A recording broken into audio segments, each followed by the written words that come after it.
Hey everybody, I'm back. It's me, Franklin Donnie D. You know me from right here behind the curtain, Pasadena, and Donnie D Soul Sunday, Donnie D Soul Gumbo, Blog Talk Radio. I have been blessed to have a guest with me who is a Grammy Award-winning songstress, writer, artist, Melissa Manchester. How are you? I'm very well, very happy to be here. Thank you very, Of very course, much. sure. Well, what we're going to start off with, Yeah. how did you get started in show business? Oh, well, I came from a very interesting family. My father was a bassoonist with the Metropolitan Opera, so I grew up in the wings. When they couldn't find a babysitter, they would take me to the opera, and I would just stand next to the carpenters while my dad played in the pit.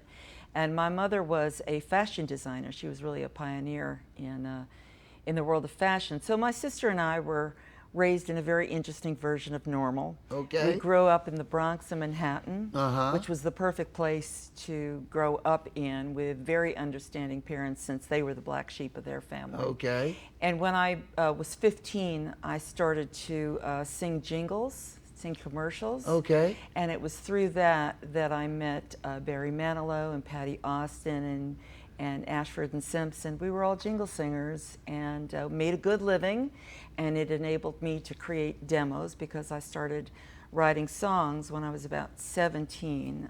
I had been a singer for two friends of mine who were young singer-songwriters, and they took me up to the different publishing houses. This is long before media, social media and all that. So I would sing their songs, and I watched them write songs. And one day I went back to my parents' apartment where they had the little grand. Okay. And I started writing songs. And in that moment, something opened, a real visceral reaction to the act of songwriting. And I just started writing and writing and writing and writing and writing. And by the time I was 17, I had gone back to one of those publishing houses, and I became a staff writer for Chapel Music. And then I studied songwriting. I had the great blessing of studying songwriting with Paul Simon when I was 17. Whoa. I know. Paul Simon. I say these stories because I can't even believe this Yeah, is my yeah. life. Well, hey, that's So what. I know, and he was such a stunning teacher that I teach a lot of students what he taught me because it was timeless. So. Wow. You heard that, ladies and gentlemen. So you were back east. I was doing demos. I was sending demos to record companies. They were rejecting me over and over. It took me about 7 years to finally get a record deal. Wow. Yeah. So you got a record deal. Did you come to California and get the record deal, or did you have it back there? No, I was in New York. It was with Bell Records, and Bell Records, run by sweet Larry Utah, was originally a singles label. In those days, record companies were either singles labels or album labels. Okay. And they took me in as their first album artist.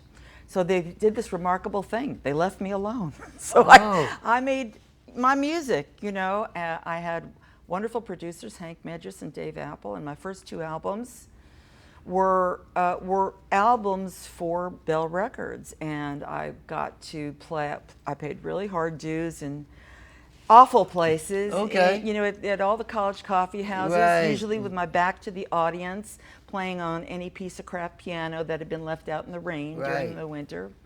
But that's how I learned how to hold a stage. You know, I schlepped my own instruments. I, did my own thing, and then when I was and then I started to, as I was singing with jingles, I got to meet Barry Manilow, who was music director for a new performer by the name of Bette Midler. And I got to know her, and I helped to create the Harlettes, who were her Yeah. girl group. I was the toots in the middle for 6 months. You hear that little toots right here, Yes, ladies and I gentlemen? was, yes. and then I went off, and but I'm still friends with her, and I'm very close friends with Barry. Okay. Yeah. Now, you were not just nominated. You won a Grammy for, was it new performer or Best female vocalist. best female For vocal? You Should Hear How She Talks About You. You Yeah. should hear how she talks. But did you Yes. write that? I did not. It was a very unusual song for me to sing because by that time I was really known as a balladeer. Okay. And this was, as you know, an up-tempo dancing Yes. song written by my dear friends Tom Snow and Dean Pitchford, Okay. great writers. And I had the great honor of having it produced by the legendary producer Arif Mardin. He was he was really the cornerstone of Atlantic Records, but he was at that point an independent producer. And so he produced that beautiful record, and it won me a Grammy, and it surprised everybody. Well, ladies and gentlemen, it surprised everybody, and it's not going to surprise you because you know the song. Let's check it out right now. You should know what she talks about.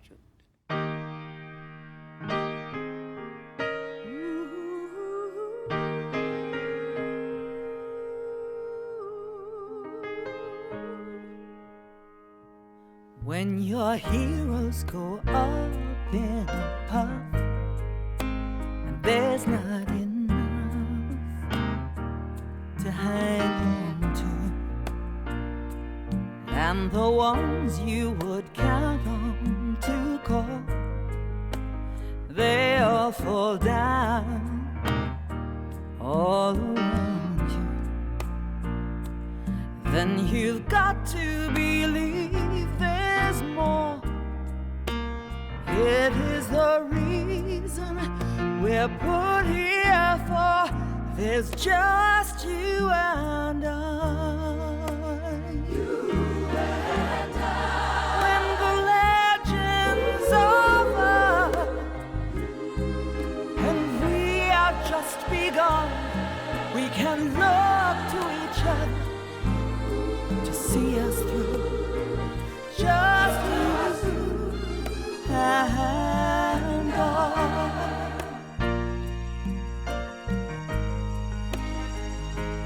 When a miracle's long overdue and there's no one who's gonna come to guide you, so you keep looking up to the sky. Wondering why the clouds won't hide you. At the times when you're most afraid, that is the reason why dreams are made. It's just you and I. You and I. When the legend's over and we have just begun, we can look to each other to see us through. Just you and I.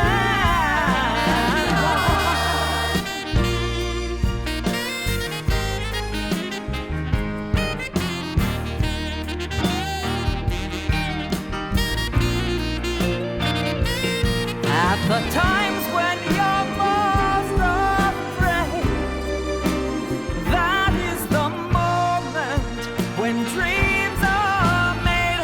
There's just you and I.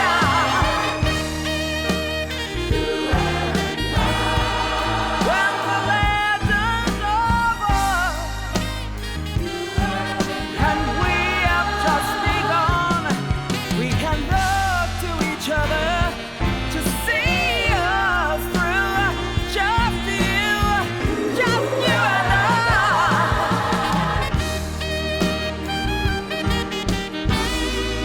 When the legend's over, there'll be just you and I. You and I. We have just begun.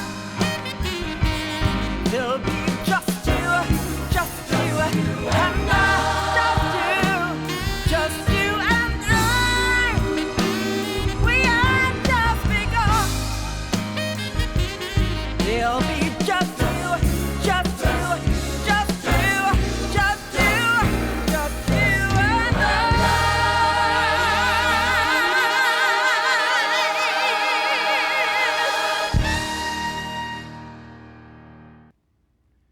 Okay, man, oh man. Now you all know she says up tempo. You can get your groove on. Oh, yeah. Get on the dance floor. Studio 54. You can get your party on that. But you say you were more of a balladeer. I was a balladeer, yeah, because my first hit was Midnight Blue, Right. which I wrote with Carol Sager. We were writing partners for about 5 years. And so we wrote Midnight Blue, we wrote Coming from the Rain, and Carol Sager and Peter Allen, wrote another big hit for me, Don't Cry Out Loud. Right. And so it was all a sweet little club of people, very talented people. Well, Midnight Blue. Yes. Now, I don't know if I asked you this, but or if you told me that, did you write that song? I did write that with You Carol wrote that Sager, one? yes. And with the music, the lyrics, Yes. the whole trip. Yes. Midnight Blue. Let's check it out, ladies and gentlemen.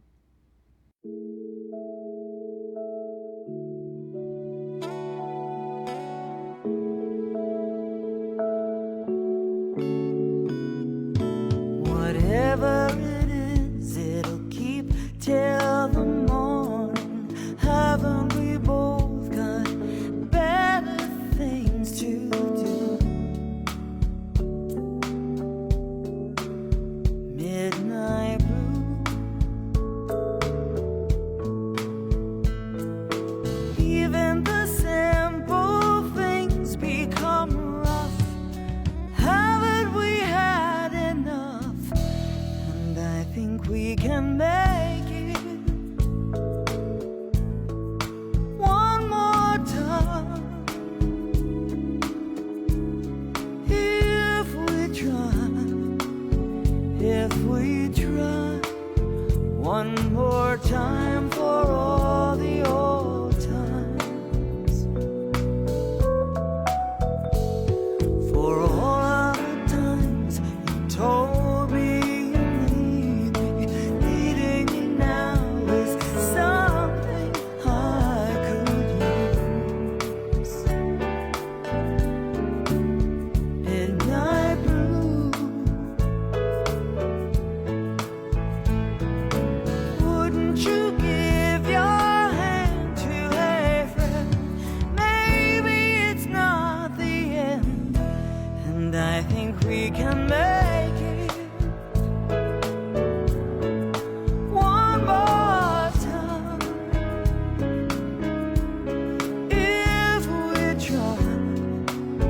if we try, one more time for all the old times. Midnight blue.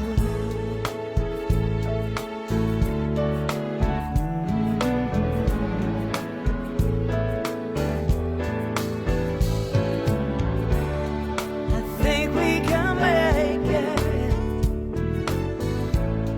I think we can make it. Oh, wouldn't you give your heart to a friend? Think of me as your friend, and I think we can make it one more time if we try,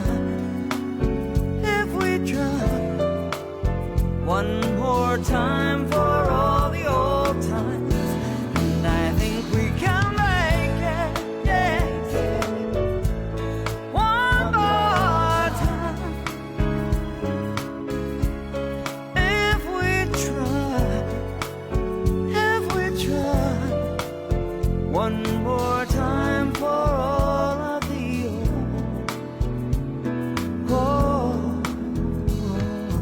times.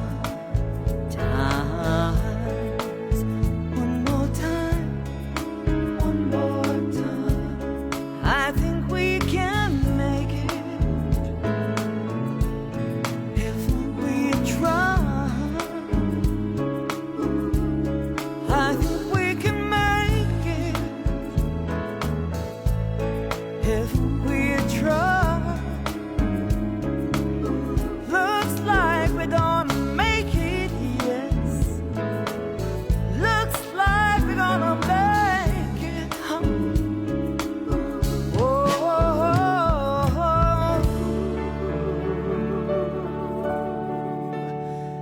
Midnight.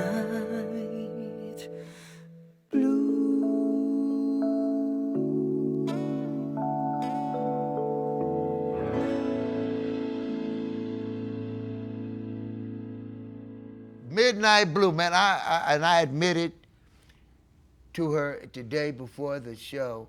I've been hearing that song for years. It's like it's a classic, and I wasn't aware, but now I'm aware that it's you from the beginning. Yes. As a embryo on up. Yes, well, remember, there were no videos in those days. No, there wasn't. It was just radio. Yeah. It was just records. Right. It was really the taste of the DJ. Right. The DJ was the star. DJ was powerful. That's right. And so when Midnight Blue came out, it was the beginning of the shift of radio to being computerized and to have computerized playlists that were not coming from the local regions. They were being centralized. So it was very interesting. I was very blessed to be able to be just under that radar and be able to have that song released in that moment. Yeah, I'm so old that I remember when AM radio was the big thing. Oh, sure.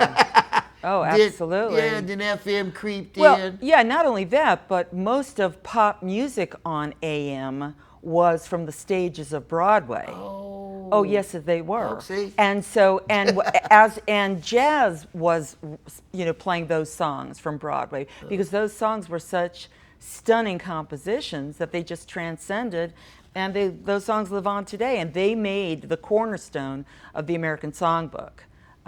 It's what Ella sang, it's what Lady Day sang, it's what Rosie Clooney sang, it's what Edie Gourmet sang, it's what Peggy Lee sang and wrote.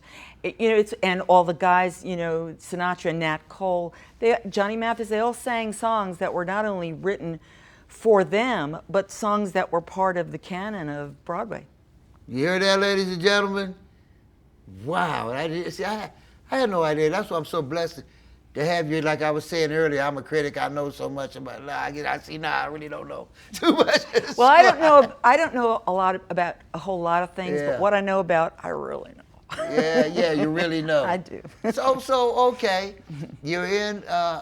You signed with Arista Records, right? Right. They absorbed me. Yeah. And that was Clive Davis. Correct. And you guys were like the first few in the company? Yes, me and Barry Manilow and Tony Orlando and Don, we were absorbed from Bell into Arista. Okay, now, so working for Arista Records in like a record company. A big record company. Big record company. They'd want you to sign. Yes. And okay, I don't know a lot about contracts and this and that, but is it true that if you got an advancement, say you got 100,000, I don't know if that even happened in those days. Did you have to work to get that? I mean, did you had the 100,000?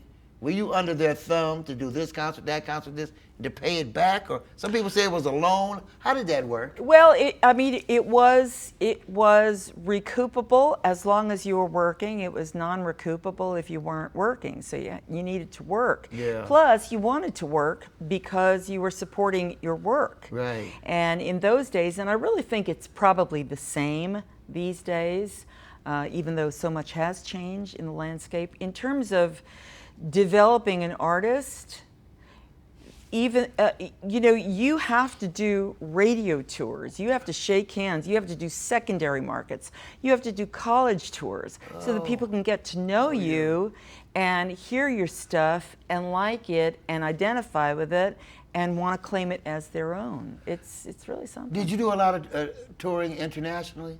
I did not do a lot of touring internationally. I did some. I've played in Japan quite a bit. I've played in Australia quite a bit, but I did not play in South America. I did not play that much. I did some TV specials in Paris, but for other artists. But no, I didn't crack that.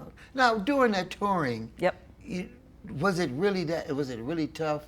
Like they say, motel to motel to hotel to hotel. It is, and you don't know where you are half the time. Yeah. You wake up, you're going on stage, and you turn to your tour manager and say, "And where am I?" Yeah, right. Thank you. Hello, Laramie.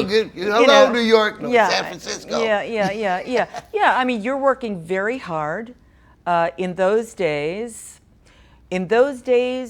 coffee shops did not know about anything nutritious. Yeah. I went for weeks before I had a salad. It's very different. Yeah, very I can imagine. Different. Yes. Health-wise too. Oh yes. Sleep and. Oh, it was.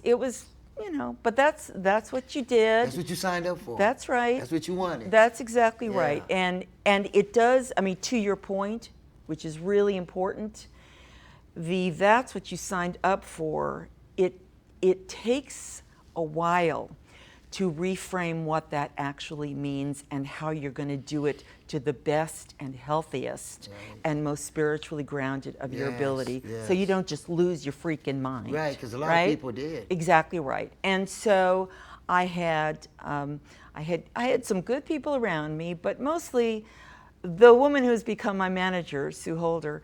She and her sweet husband introduced me to a little book called The Science of Mind. This is not Scientology. It's called The Science of Mind. It's the amalgamation of many philosophies, many religions, a lot of poetry. And what I found when I would read a page out of it before I would go on, then all of the wah in my ego-driven, fear-based mind would just relax. And I would breathe. And I would know that I'm not alone.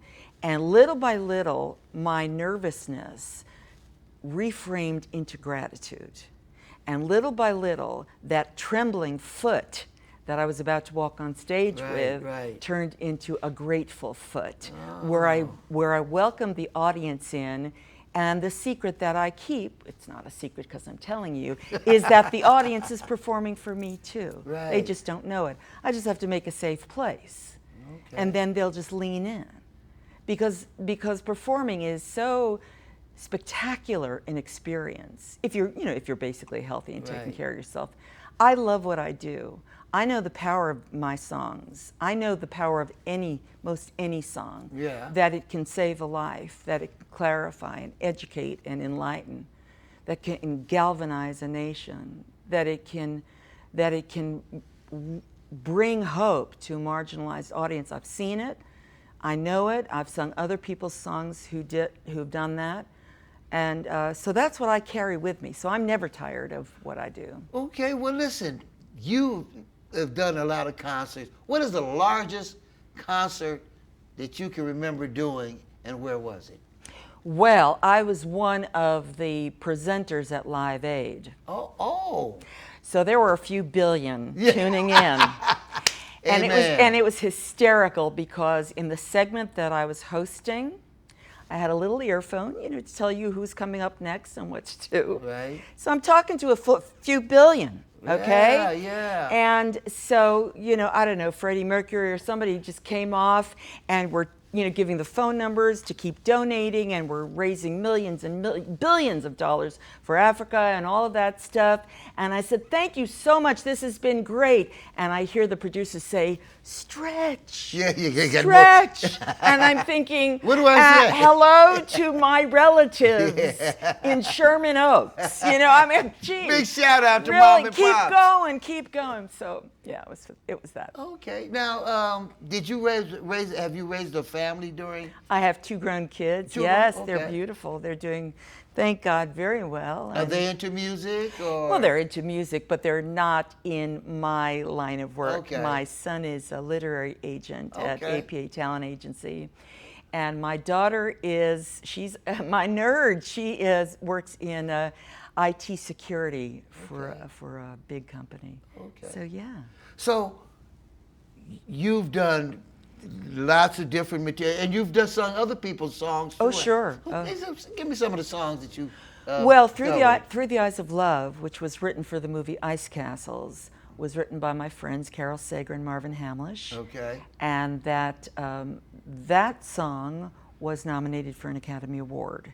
And I was the first artist to have 2 songs nominated for an Academy Award. And I sang both of those songs. So that was pretty great. I wrote Whenever I Call You Friend with Kenny Loggins, and he had a big hit with Stevie Nicks. And many of the songs that I've written, particularly with Carol Sager, have gone on to have long, healthy lives, being recorded by lots of different people. I've had Barbara Streisand has recorded a song of mine, Roberta Flack. I did a duet with Peebo Bryson, Kathy Mattea, lots of different artists, Alison Krauss. It's beautiful. What would you tell, you teach music now, correct? I do sometimes, Yeah. yes. I do master classes. I had been at Thornton School at USC for 4 years, where I was adjunct professor. But I'm now artist in residence at Citrus College, which is not far from here in Glendora. Yeah. Beautiful community college, but it has a smoking music department. Smoking. Their studio is state of the art. Yeah. Their Blue Note Orchestra is fantastic. Wow. This is an apprenticeship of students, alumni, and professors. So those students who are sitting in between major players, the expectation and the discipline is handed out with such compassion and love. So they raise up to that level of expectation. On my 21st album, The Fellas, where I paid tribute to several of the great men who influenced me, great singers, I used their Blue Note Orchestra. So it was recorded at Citrus, and it was a great time. And then my 20th album, You Gotta Love the Life, was also recorded at Citrus, but there, through no design of my own, I had lots of guest artists show up, the late Al Jarreau, Dionne Warwick, Stevie Wonder. It was just spectacular, because I'm used to making music through collaboration, and most kids today are not. They make music on tracks in their garage, and the only person they see talking to them is the pizza delivery guy at 4 in the afternoon. So for all of these students to watch these collaborations, it was just awe-inspiring, and it was thrilling to be part of that.